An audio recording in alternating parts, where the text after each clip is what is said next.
Hey, hey, hey, fourth graders. Well, welcome back. Mrs. Lawson here with her volcano bracelet. Just coming back to finish up this story, Escape from Pompeii. But before we begin, I wanted to share a little something with you, fourth graders. I told you last time that I have actually been to Pompeii, so I wanted to show you some pictures of what it looks like. I went about 10 years ago, but I would say it probably looks about the same. So one of the words we did like 5 lessons ago maybe was an amphitheater, and this is what it looks like in real life. It is super cool. It's like outside and you get to watch people, and here are some pots they have at Pompeii. And I'm not going to give away the ending of this story, but look at this. This was their old city that we're reading about in this book today. And here it is. This is Vesuvius in the background. And then this is the town of Pompeii. How cool is that? And just so you believe me that I was there, this is me, a little bit younger, but I was there. How cool is that, fourth graders? I've been so excited to show that to you. I can't wait for you to hear the end of this story. So we are learning today how to analyze those key details to help us understand our main characters in the story and their actions. So we know we are successful today when we can find details to describe that main character and make an inference about the main character. Our foundational skill is still that same thing. We're doing synonyms and antonyms. So what do you guys think? Synonyms, it means the same. Antonyms, it means the opposite. All right, I always do that just to remind you guys. So from the story, we're going to find some synonyms and antonyms to practice. So in nearby Pompeii, day became as dark as night. So what antonyms do you see in this sentence, fourth graders? What words mean the opposite of each other? Pompeii, right? What's the opposite of Pompeii? There is no opposite of Pompeii. What? So it's actually day. The opposite of day is night. Good job, guys. Let's try this one, see if you can get it. There are synonyms and antonyms in this sentence. A massive cloud of ash rose over the small town. It twisted and wriggled in all directions. So let's first find the synonyms. If I told you one of the words is twisted, could you find the other one? Yes, it is twisted and wriggled. And what about those antonyms now? So the first one is massive. What's the opposite of massive? Do you see that in the sentence? Yeah, small. So we have twisted and wriggled and massive and small. Good job, fourth graders.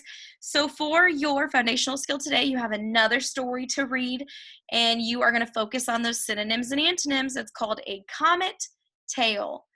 Try your best and tape yourself reading. Like I always say, it's awesome to listen to. All right, we got quite a few vocabulary words today. So try and sound out this first word, fourth graders. Yeah, it is quivered. And you see this dog quivering. And then it says, then something happened. The stone steps creaked. The boards began to rattle. And the building quivered. So what do you guys think it means? Yeah, to move with a slight trembling motion. So it started to tremble or move a little bit. What about this word? Ugh. Can you make a face like her? Oh, but as they slept, it's a very weird word with that X in there. It's anxious. The anxious captain untied his boat. He sensed that the winds had changed direction and that the air was uncomfortably hot. The sea began to churn and pull back from the shore. So what would anxious mean? Yeah, you're afraid, you're nervous that something might happen. All right, our last one. Sound out that word, fourth graders. Can't hear you. Yeah, it is desperately. So Traneo and Livia held each other desperately when the steaming lava reached the sea itself. So what do you think it means, desperately? Yeah, in such a way as to leave little hope. They're desperate, they're scared, they don't have much hope. All right, wow. A lot's going to happen today, fourth graders. Let's get started. It says, then something happened. The stone steps creaked, the boards began to rattle, and the building quivered, so it's shaking. Props fell to the stage, and scenery split. Traneo's father froze to the spot. Everyone was silent. But one by one, the actors began to relax. Rumble down, tumble down, here we go again, they chanted. Nothing to fear, everybody, called Traneo's father. Back to rehearsal, please. The actors fastened their masks and carried on as if nothing had happened. But Traneo wriggled through the curtain and ran down the street. He ran as fast as he could to Livia's house. Everyone was shouting, arguing, carrying belongings outside to safety. Livia, he called. Liv, where are you? The bakery was empty. Loaves lay scattered on the floor. The oven blazed, and the small donkey turning the grain mill brayed with and jumped nervously against its chain. Traneo! Livia leapt down the stairs. Father's chasing our goat through the market. The poor old thing bolted when the ground began to grumble. You'd have died laughing. Come on. Flushed and excited, the two children ran hand in hand into the dusty streets. But as they ran, the sky began to darken, and a thick cloud drifted slowly overhead. Livia turned to Traneo. Why are the seagulls flying towards the woods? They're going the wrong way. A small bird in a hanging cage chirped frantically, trapped behind its bars as the air began to fill with ash. And good readers, as we're reading, we're thinking, what is happening in this story right now? So make a little prediction. What do we think's happening? And let's keep reading. Livia coughed. Traneo, perhaps we should go back. Traneo grabbed her hand. We can't go back. The dust is too thick. Quick, the harbor. Run! Just run! Boats were bobbing on the choppy water as men began to untie lines from the moorings. No one noticed two small children climb up the narrow plank of a small Greek cargo ship and hide beneath a pile of colored rugs.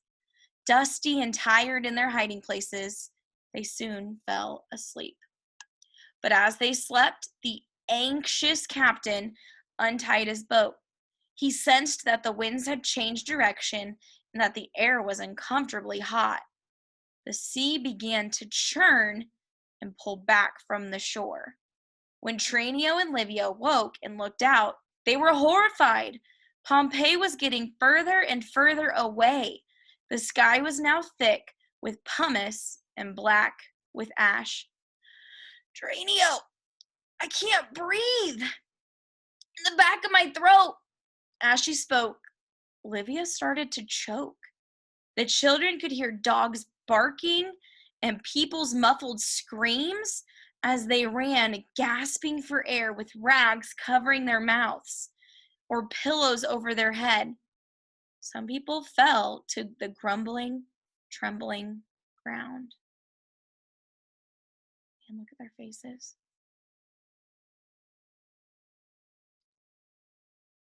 Oh my goodness. Did you guys guess it? Did you guess that Vesuvius is actually a volcano? Look at it. Oh, it gives me the chills, guys. Woo! So, and then in one terrible, endless moment, they heard mighty Mount Vesuvius roar. Its top exploded in a scream, and flames ripped upwards to the sky. A massive cloud of silver ash rose to the heavens, twisting and bubbling in all directions until everything was in total darkness. Lightning flashed and thunder roared.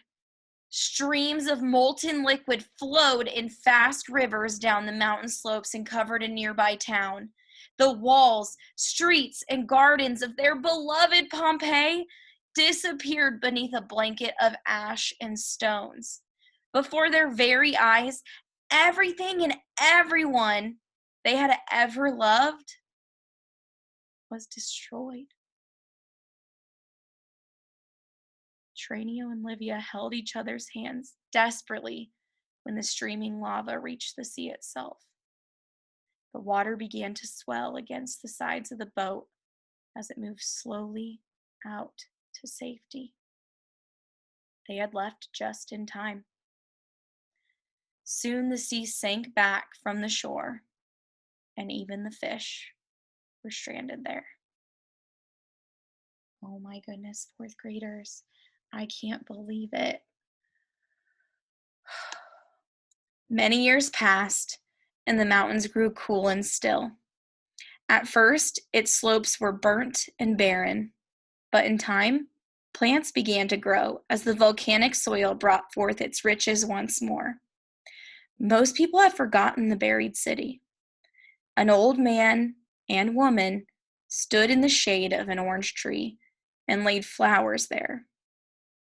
Long ago, they had been rescued by the kind captain of a Greek cargo ship, and he had raised them as his own. They were Traneo and Livia, saying farewell to those buried under their ash beneath their feet. That hurts. That's so sad. So here they are visiting, and they're paying respects, and it shows all of these people that got covered in the lava. Let's keep reading. It says, "We won't forget you," they whispered. Would anyone ever find their beloved Pompeii? They wondered. Would anyone ever see its splendid streets? Perhaps, perhaps not. Traneo and Livia walked back to their small house beside the orange grove. For the rest of their days, they would carry a deep sorrow in their hearts. Wow. Okay, so then here is some just real life facts about Pompeii. So if we look up here, this is where it's located. And it says, before the eruption of Mount Vesuvius, Pompeii was a busy, beautiful Roman city where about 15,000 people lived. In those days, during the ancient Roman Empire, Vesuvius appeared green and peaceful. But on August 24th in AD 79, a great mushroom-shaped cloud rose from its top, and to everyone's surprise, the volcano began to erupt. In nearby Pompeii, day became as dark as night. Showers of ash and stone fell, covering streets and houses. Within a few hours, rooftops started to collapse, and many people fled. The next morning, clouds of poisonous gases and ash poured down from the volcano, suffocating those who had stayed behind. When the dust had settled, Pompeii and its lovely surroundings, including the neighboring city of Herculaneum, had disappeared beneath a blanket of ash, pumice, and lava. The city had become like Sleeping Beauty's castle. Trees and plants grew over it. As time passed, people remembered the city of Pompeii, but they forgot exactly where it had been. Pompeii slept for nearly 1,700 years until in 1748, excavators began to find its remains. Temples, theaters, baths, shops, and beautifully painted houses were uncovered, along with skeletons of the victims, sometimes in family groups. Soon Pompeii became famous, and people came from far and wide to see it. They were amazed at what they saw. In 1863, the archaeologist Giuseppe Fiorelli decided to try an experiment. He noticed that where a body had lain in the ash, it had left hollows in the shape of the body that had once been there. He poured plaster into one body space and waited for it to set. When the ashes around it were removed, he found that he was left with a plaster cast in the exact shape of the victim's body. Since then, many casts have been made and can be seen in Pompeii. I've definitely seen those, and it's crazy. Sad reminders of the city's fate. Vesuvius has not erupted since March 1944, but the volcano is not dead. It's just sleeping. Like all volcanoes, it has given the land around it rich soil that is easy to farm. As in Roman times, the people of modern-day Italy have built their homes there, and towns and villages crowd the shores of the Bay of Naples. One day Vesuvius will erupt again. But now, with modern scientific instruments checking the volcano each day, it is hoped that no more lives will be lost. Pompeii is not yet fully excavated, but its uncovered remains help us see what a Roman city really looked like and how the Romans, sorry, my stuff is covered up, how the Romans lived, worked, and played. So really quick, going back to my pictures, those pots were actually from when the volcano went off. They got saved. So that is still pretty crazy to me. So today, for our first question, we're focusing on those characters. So it says, how do the events in the story strengthen the relationship between Traneo and Livia? What do you guys think? Why is their relationship so strong? I'm going to go to this page, reread it, see if you can figure it out. All right, guys, hopefully you took the time to reread this page and you realized that long ago they had been rescued by the kind captain of a Greek cargo ship, and he raised them as his own. So they grew up together the rest of their lives. They lived together as family. And they also lost everything at the same time. So they went through all of that sadness and all of that grief together. And in that last page, it just says, we're never going to forget them. So here it also talks about, on this page, what was Traneo's first thought after the earthquake, or what they thought was the earthquake? Yeah, he went to check on Liv. So that shows that they have a strong relationship and they care about each other. So there's just a few examples. Let's go to the next question. So this is just a comment about character traits. Authors reveal information about characters through their thoughts, their words, and their actions, what they do. So let's look at this. How can we tell that Traneo is concerned for Livia? Underline the text evidence that supports your answer. So let's look through this page together. Nothing to fear, everyone. But Traneo wriggled through the curtains and ran down the street. He ran as fast as he could to Livia's house. Everyone was shouting, arguing, carrying belongings outside for safety. Livia, he called, Liv, where are you? So I feel like that's a big key right there. Like I just mentioned, his first thought after the earthquake was he wanted to go check on his friend. So he's calling her name. He's looking around everywhere. And then she says, Traneo, father's chasing our goat. The poor old thing was bolted. So they ran off down the street, hand in hand together. So how do we know he's concerned for Livia? Some things that I would underline if I was doing this is I would go here and I'd underline Livia. Liv, where are you? Loaves lay scattered. And I would say hand in hand. And as fast as he could, he went to Livia's house. So those are some big things that show me, Traneo really cares about Liv. He's getting there to check on her. All right. Oop, I skipped a page. How does Livia change in this story? Let's go look back. So right off the bat, let's look back to that page we just read. It says right here, she's laughing. She said, father's chasing the goat down the path. So she's not really taking it seriously. But what happens on this page? Take some time, look down, look through this page and see if you can figure out, how does she change? So hopefully you looked at this very first part and it says, The sky is darkening. Livia turned to Traneo. Why are the seagulls flying towards the woods? They're going the wrong way. Then they noticed the small bird was being really frantic and crazy. And then she started coughing. So I think it was that change in the animals. The animals are acting different. They're acting kind of weird. Then she started coughing. Those two things together made her realize something's happening. Something's wrong. And that's when they figure out that they need to run. All right, guys, it is time for you to do your reading response. So, what do you guys suppose Traneo and Livia are realizing in the last two paragraphs on page 51? So I put them on this reading response slide for you, and tell me why you think that. So reread it, figure out what are they realizing, and how do you know that? You did an amazing job, fourth graders. Thank you for traveling to Pompeii with me today, and I will see you next time. Bye.